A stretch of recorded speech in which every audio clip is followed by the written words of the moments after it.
क्या आपने कभी सोचा कि जो रब आपको रोजाना रोजी देता है, जो बिना मांगे इतनी नेमती देता है, कि हम उससे वाकई मोहब्बत करते हैं? अल्लाह कहता है, और लोगों में कुछ ऐसे हैं जो अल्लाह के सिवा दूसरों से मोहब्बत करते हैं, लेकिन जो ईमान वाले हैं वो सबसे ज्यादा अल्लाह से मोहब्बत करते हैं।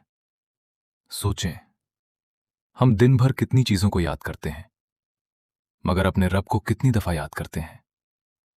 मोहब्बत सिर्फ लफ्जों से नहीं होती, मोहब्बत तो इताअत से होती है, नमाज से होती है, दुआओं से होती है।